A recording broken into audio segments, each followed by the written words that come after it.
The morning lights on the Coalition warship Eternal Horizon came on slowly, changing from dark blue to bright white over the span of 30 minutes. This was meant to help the many different species on board wake up in a natural way.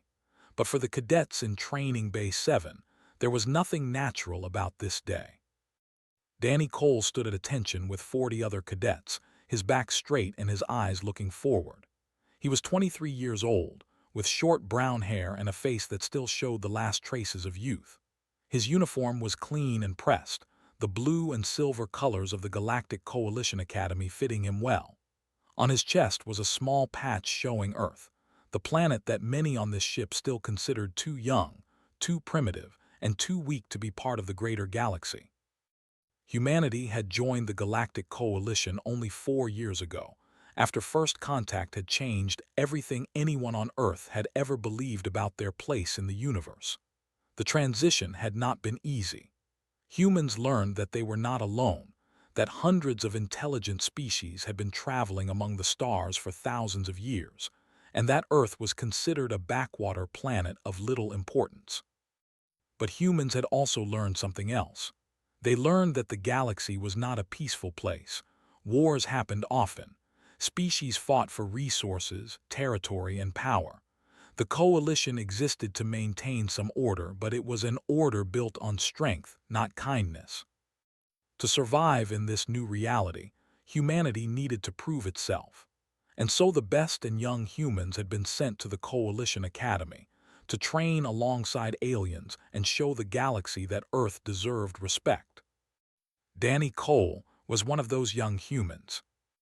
He stood in the second row of the formation, between a tall insect-like being called and a short, furry creature from a species called the. Across the training bay, he could see his fellow human cadets. There were only 12 of them among the hundreds of aliens. Lisa Morgan stood near the front, her hair tied back in a tight bun. She was from Texas, tough and quick with a sharp tongue that had already gotten her in trouble twice. Next to her was Chris Palmer, a quiet man from Oregon who rarely spoke but watched everything with careful eyes. Behind them were the others, each one carrying the weight of representing their entire species. The training bay was enormous, easily the size of 3 football fields. The ceiling rose 50 meters above them, covered with lights and sensors that could create any environment the instructors wanted. The floor was made of a special material that could change from soft to hard, from flat to uneven, depending on the exercise. Right now it was smooth and gray, reflecting the harsh lights above. At the front of the formation stood the instructors. There were 5 of them, each from a different species, each responsible for a different aspect of training. But one instructor stood apart from the others, both in position and in presence. Officer was one of the most feared warrior species in the known galaxy. He stood over 2 meters tall, with blue-gray scales covering his entire body. His head was slightly elongated, with a flat face and yellow eyes that seemed to glow in the bright light. But the most striking thing about him was his arms. He had 4 of them, each one thick with muscle, each one ending in hands with clawed fingers that could tear through metal. They had conquered 17 civilizations before the Coalition had stopped them 300 years ago. They were warriors by nature, bred for combat, trained from birth to fight and kill. Even now, centuries after their expansion had been halted, they remained the most respected and feared soldiers in the galaxy. Officer had made it very clear from the first day of training that he did not want humans in his academy. He considered them weak, soft, and unworthy of standing beside true warriors. Every day he found new ways to remind the human cadets of their place. Today would be no different, but today things would change in ways no one expected. Officer walked slowly in front of the formation, his 4 arms clasped behind his back. His heavy footsteps echoed through the silent bay. Every cadet stood perfectly still, knowing that any movement could draw his attention. "Today," he said, his voice deep and rough, "we will talk about discipline." He stopped walking and turned to face the cadets.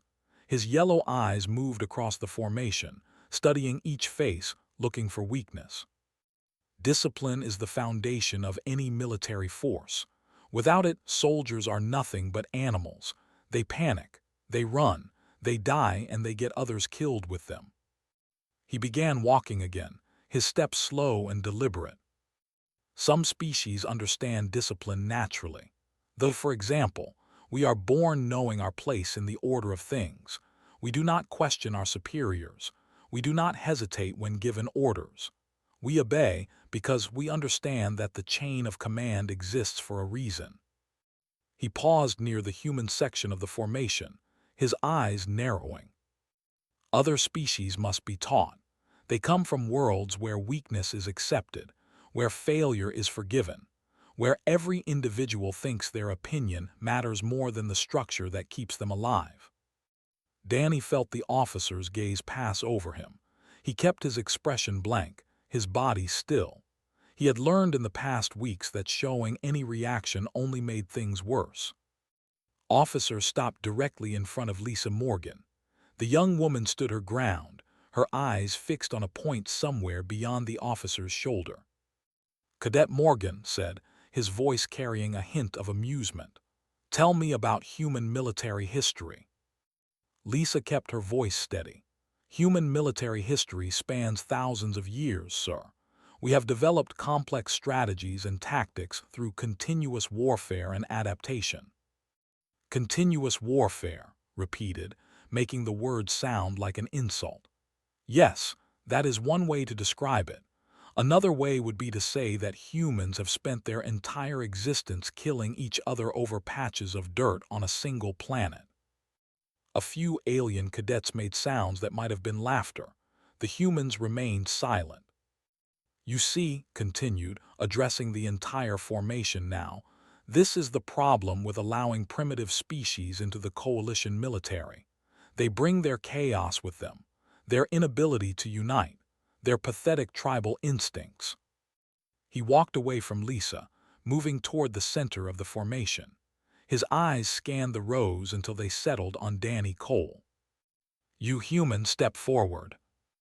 Danny's heart beat faster, but he kept his face calm. He stepped out of formation and walked to stand before Officer, stopping at the proper distance and snapping to attention. "Cadet Danny Cole, sir." Circled him slowly, looking him up and down like a predator examining prey that was not quite worth eating. "Cadet Cole, I have read your file. You come from a family of soldiers. Your father served in something called the United States Marine Corps. Your grandfather served in something called the Army. Is this correct?" "Yes, sir." "And what did these family members teach you about discipline?" Danny considered his answer carefully. "They taught me that discipline means doing what needs to be done, even when it is difficult.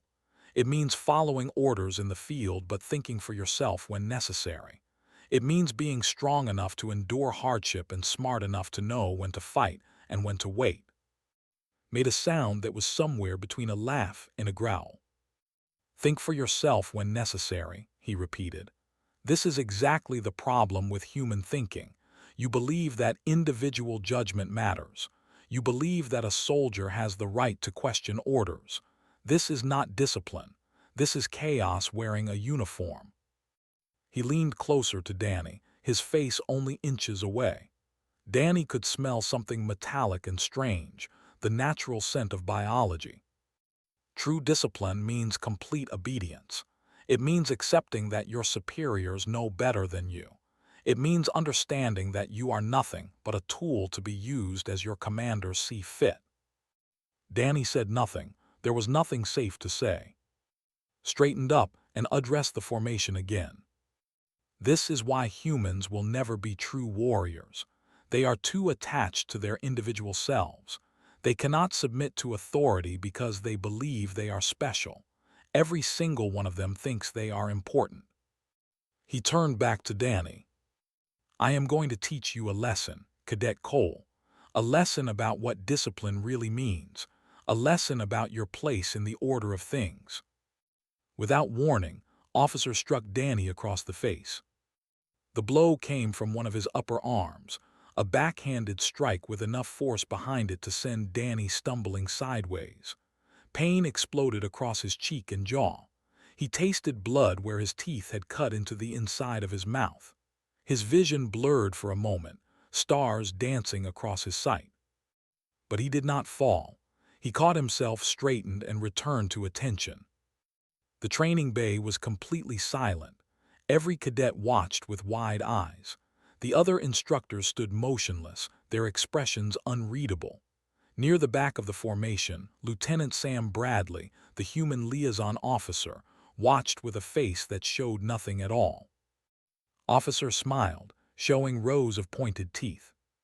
You see, this is how discipline is taught. When a superior corrects an inferior, the inferior accepts the correction. They do not fight back. They do not complain. They learn. He struck Danny again, harder this time. The cadet's head snapped to the side. Blood sprayed from his split lip, droplets hitting the gray floor. This time Danny's knee buckled, but he forced himself to stay on his feet. On continued, his voice loud enough for everyone to hear. Weakness is beaten out of children before they can walk. Pain is a teacher, the best teacher. Those who cannot endure it are left to die. Those who survive become warriors.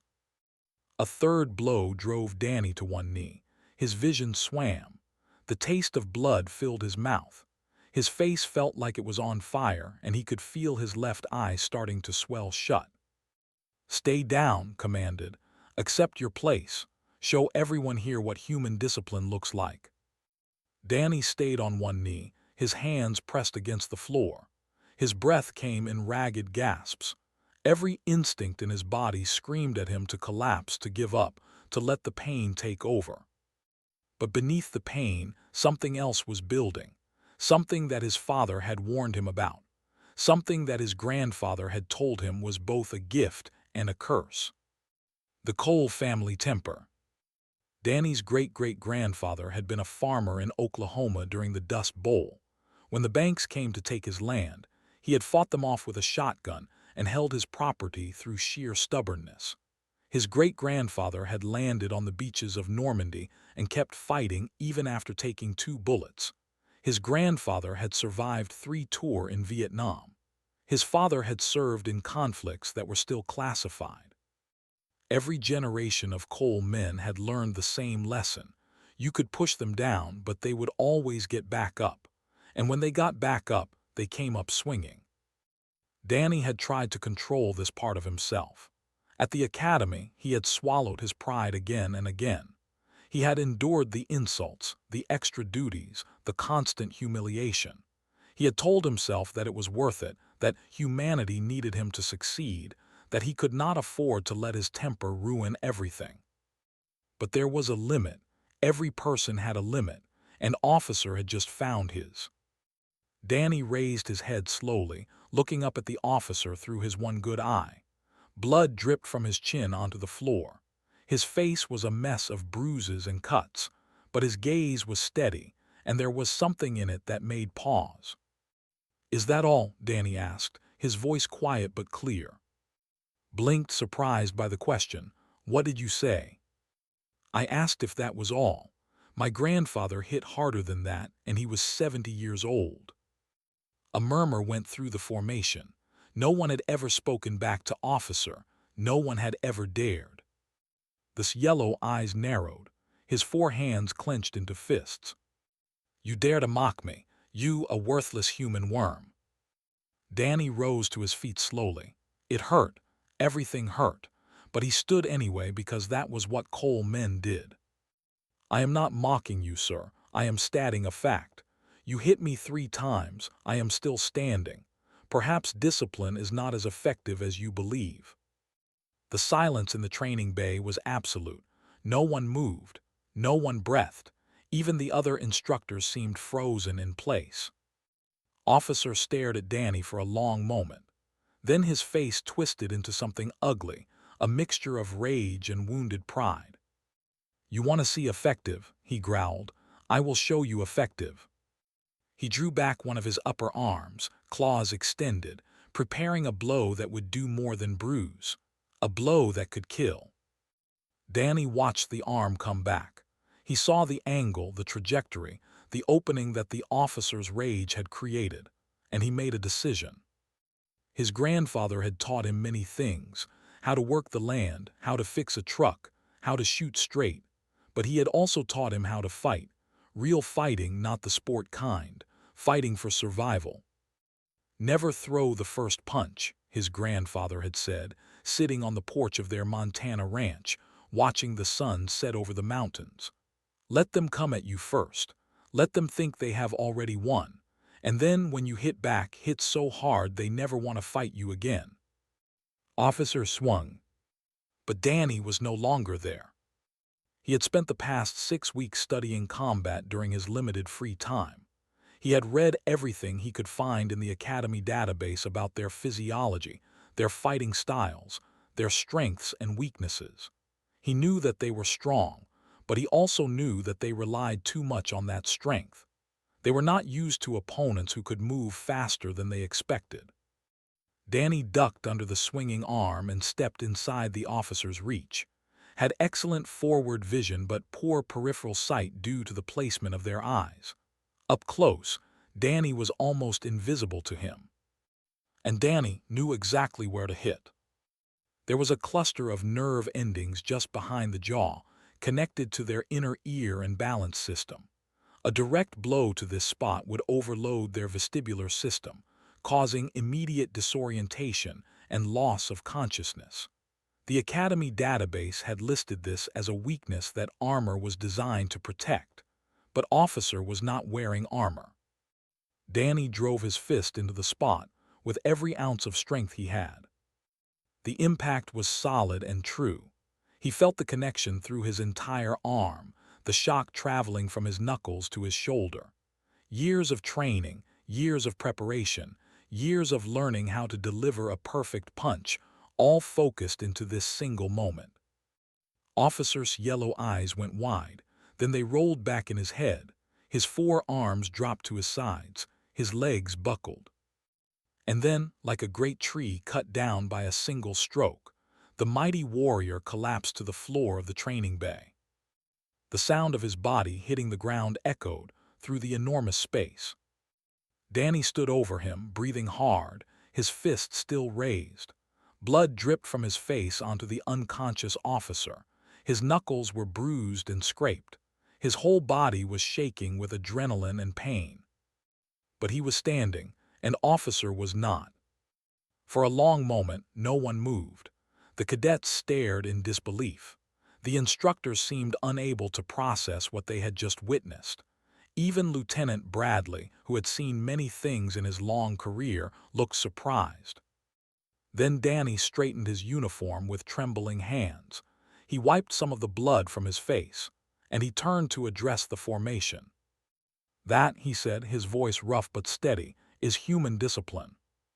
He looked down at Officer, who was beginning to stir, groaning as consciousness slowly returned. "We do not start fights, but we finish them. We take the hits because we know we can take them, and when we hit back, we hit to end it." He raised his eyes to meet the gazes of the alien cadets, many of whom were looking at him with expressions he could not quite read. "Humans are not weak. We did not survive on Earth by being weak. We survived ice ages and plagues and famines and wars. We survived because when something knocked us down, we got back up, again and again and again, until whatever was knocking us down could not do it anymore." He paused, letting the words sink in. "We are not here to be your servants. We are not here to accept abuse. We are here to prove that humanity deserves a place among the stars, and we will prove it the same way we have always proven everything." He straightened to full attention, despite the pain it caused. By refusing to break. Officer finally managed to push himself into a sitting position. He raised one hand to his jaw, touching the spot where Danny had struck him. His yellow eyes were unfocused, confused. When he looked up at the human cadet standing over him, something in his expression changed. It was not respect, not exactly. It was something older and more primal. It was the recognition of a predator meeting another predator for the first time. They had not faced a real challenge in 300 years. They had forgotten what it felt like to be surprised by an enemy. They had forgotten what it felt like to be knocked down. Officer had just been reminded. Lieutenant Bradley stepped forward, his boots clicking against the floor. His face was calm, but there was a hint of something in his eyes that might have been pride. "I believe this training session is over," he announced. "Cadets, return to your quarters for rest period. Officer, please report to the medical bay for evaluation." He turned to Danny. "Cadet Cole, you will come with me." Danny nodded. He glanced one more time at Officer, who was now being helped to his feet by Instructor, a four-armed who served as the Academy's medical officer. Then he fell into step beside Lieutenant Bradley. As they walked across the training bay, Danny could feel the eyes of every cadet following him. He could hear the whispers starting, the shocked conversations in a dozen different languages. Word would spread quickly. By the end of the day, everyone on the ship would know what had happened. The human cadet who knocked out an officer. They exited the training bay and walked down a long corridor. The walls were smooth and gray, lined with lights that adjusted their brightness as they passed. Crew members of various species stepped aside as they approached, some of them staring at Danny's bloody face with open curiosity. Lieutenant Bradley said nothing until they reached a smaller corridor, away from the main traffic. Then he stopped and turned to face Danny. "That was either the bravest or the thing I have ever seen a cadet do," he said. Danny met his eyes. "Which do you think it was, sir?" Bradley studied him for a long moment. Then slowly he smiled. "Your file said you were a troublemaker, said you had problems with authority, said you might be difficult to control." He reached out and put a hand on Danny's shoulder. "The file did not mention that you were exactly what we needed." Danny blinked, surprised. "Sir, do you know why humanity was accepted into the coalition, Cadet Cole?" "Because we developed faster-than-light travel, sir.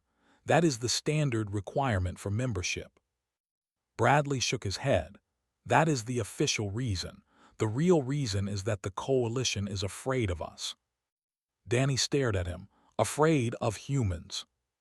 When the coalition first made contact with Earth, they expected to find another primitive species, another group of beings to be guided and controlled and eventually absorbed into the greater whole. Instead, they found something that terrified them. He began walking again, and Danny fell into step beside him.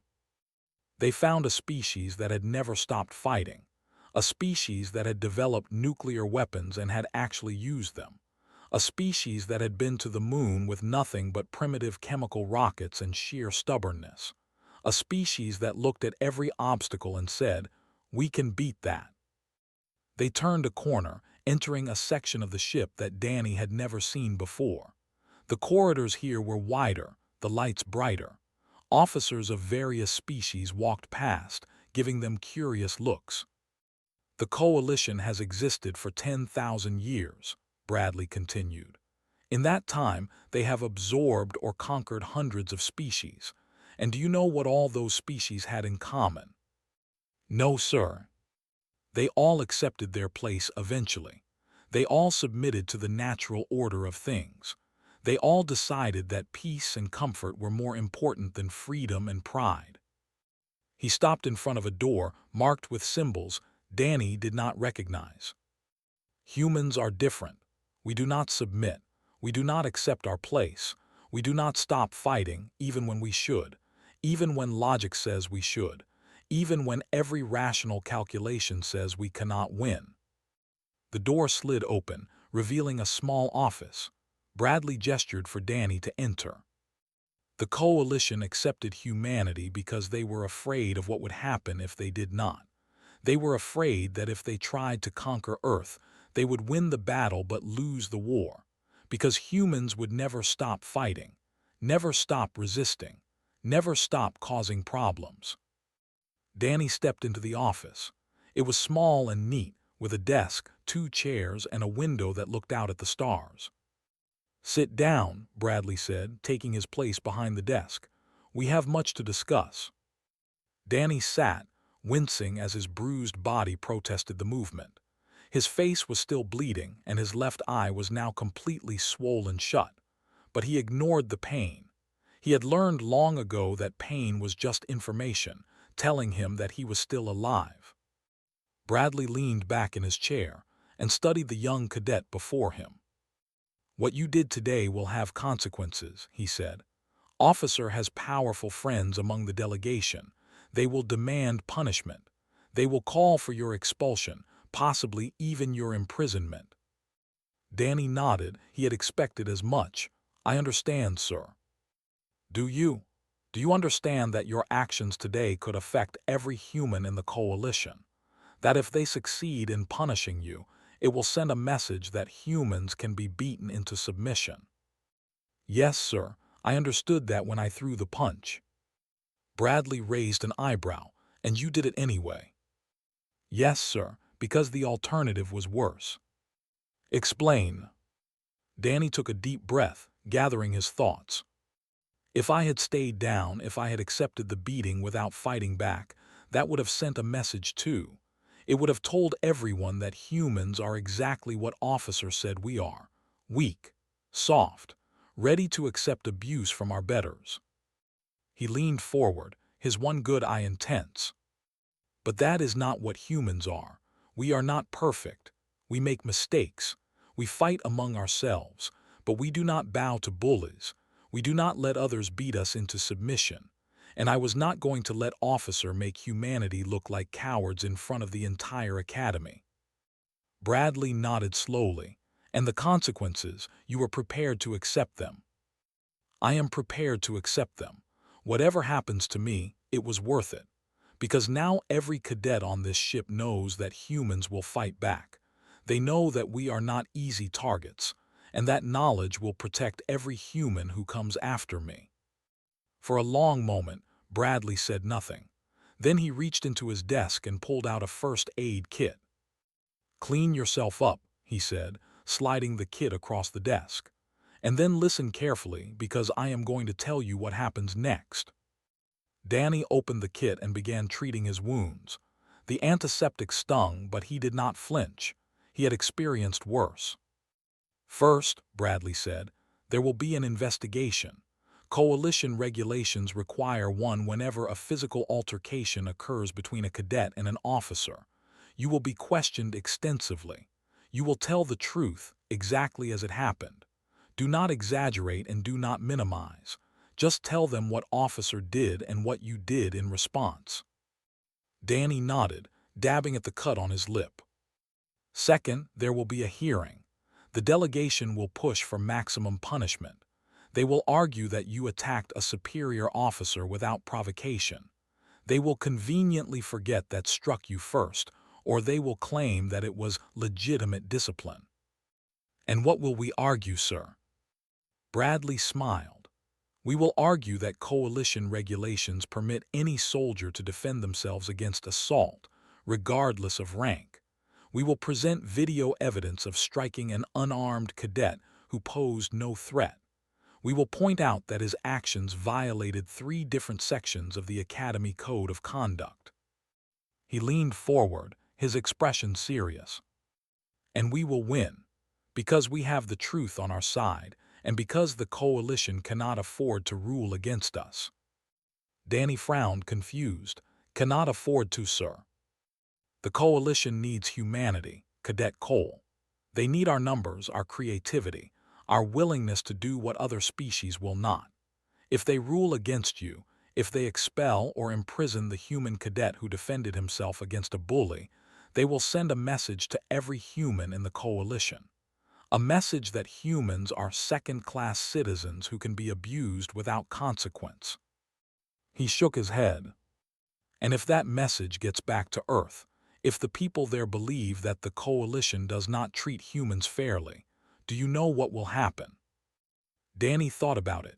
He thought about his father, his grandfather, all the stubborn, proud, sometimes foolish men and women who had built humanity's civilizations. They will leave the coalition, he said slowly, or they will fight.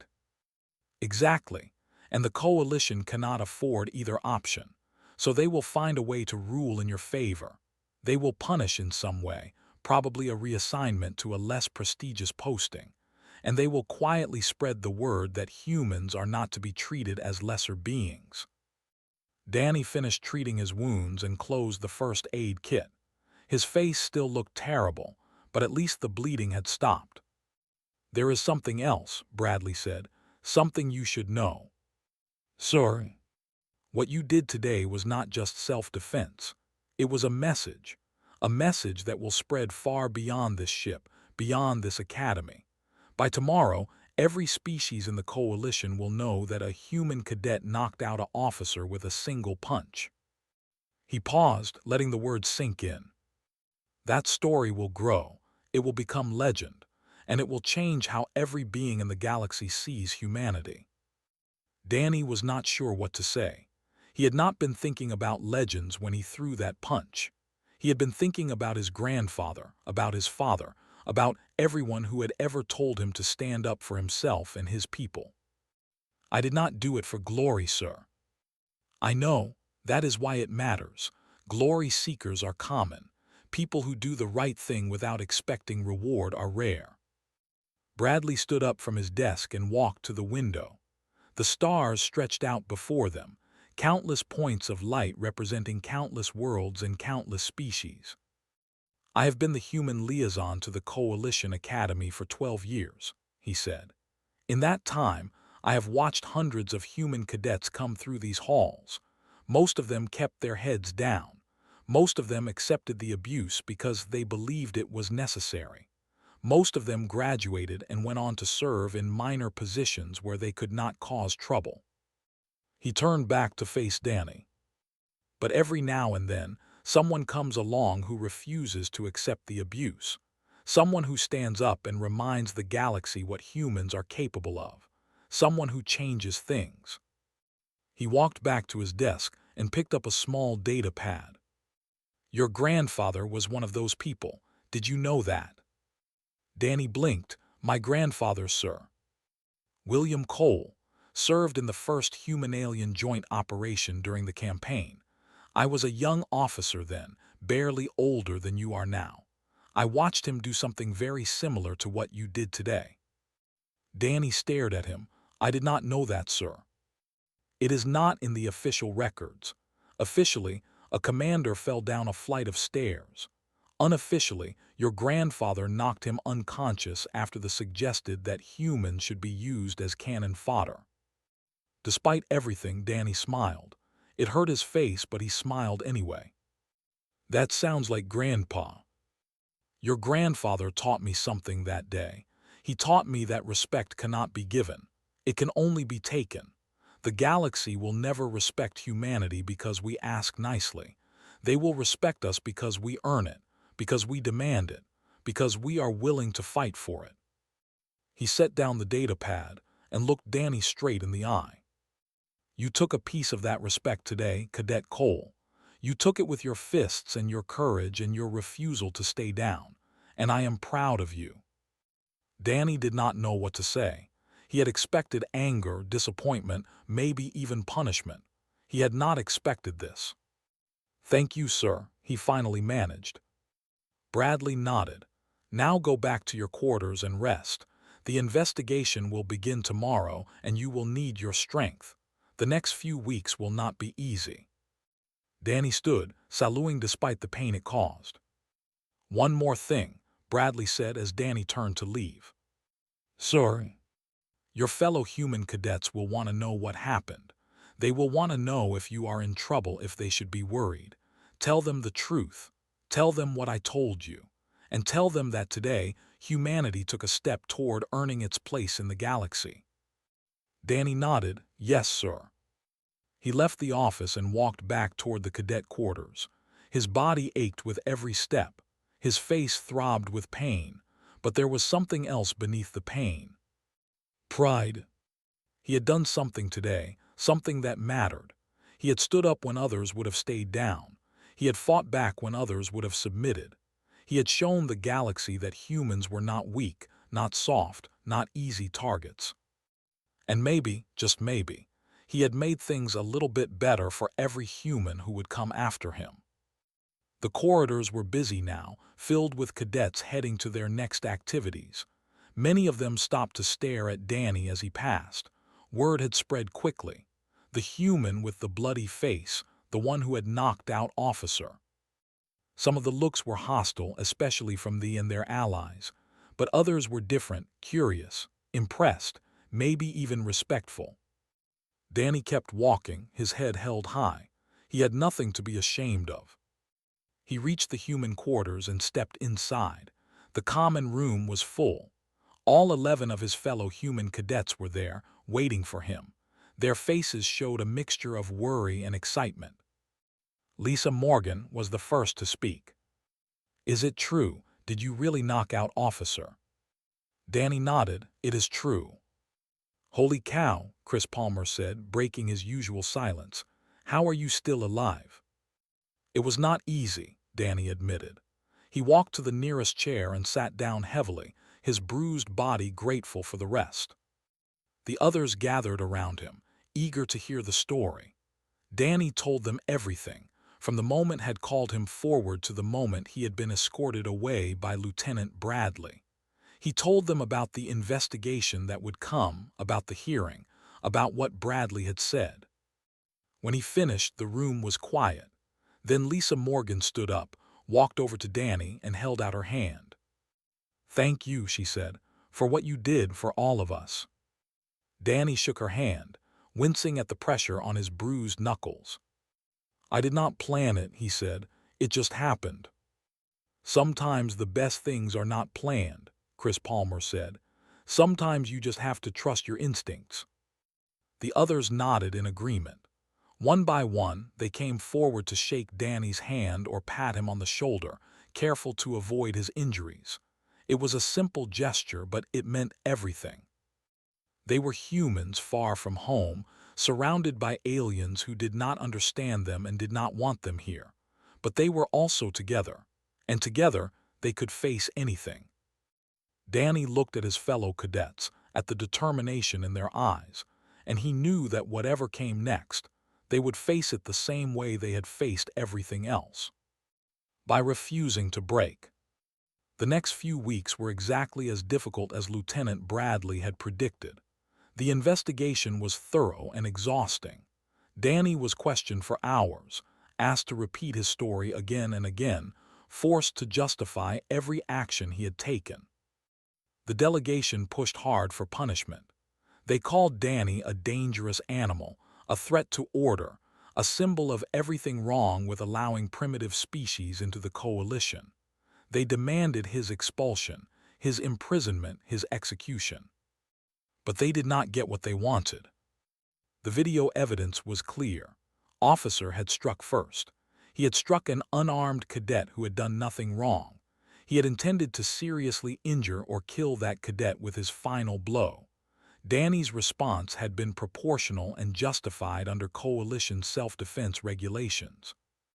The hearing lasted 3 days. At the end of it, Danny was cleared of all wrongdoing. Officer was reassigned to a remote outpost on the edge of coalition space, and a new policy was implemented, making it clear that physical discipline of cadets by officers was prohibited. But more important than the official outcome was the unofficial one. The story spread across the academy, across the ship, across the coalition. The human cadet who had knocked out an officer with a single punch. The story grew with each telling. Some versions said Danny had defeated a dozen. Others said he had done it while critically injured. A few versions even claimed he had done it blindfolded. The truth was impressive enough, but the legend was even better.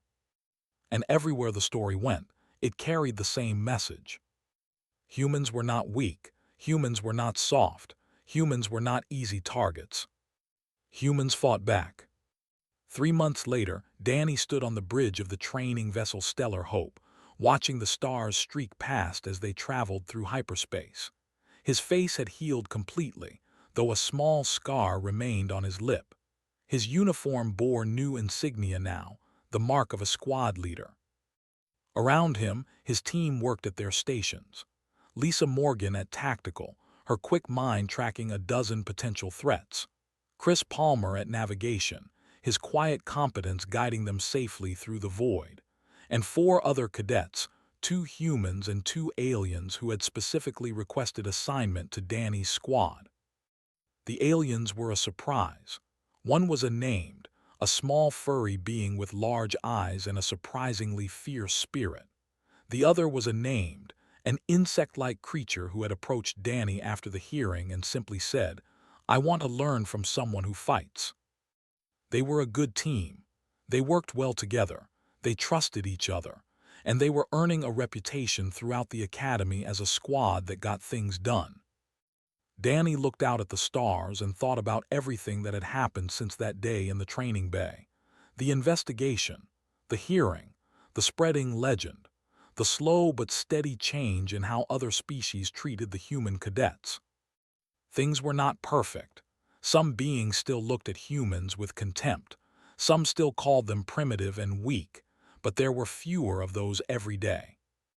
And when those insults came, the human cadets no longer kept their heads down and accepted them. They looked the insulters in the eye and smiled. A smile that said, "We know what we are, we know what we can do, and if you push us too far, you will find out too." It was not respect, not exactly. It was something more complicated than that. It was an understanding that humans could not be ignored or dismissed, that they were here to stay, that they would fight for their place among the stars. Danny thought about his grandfather, who had started all of this so many years ago. He thought about his father, who had continued it. He thought about all the humans who would come after him, who would build on what his generation had started. The galaxy was vast and dangerous. There were species out there that made the look like friendly neighbors. There were challenges ahead that Danny could not even imagine. But he was not worried. Because humans had faced impossible odds before. They had survived ice ages and plagues and famines and wars. They had reached the moon on chemical rockets and stubborn determination.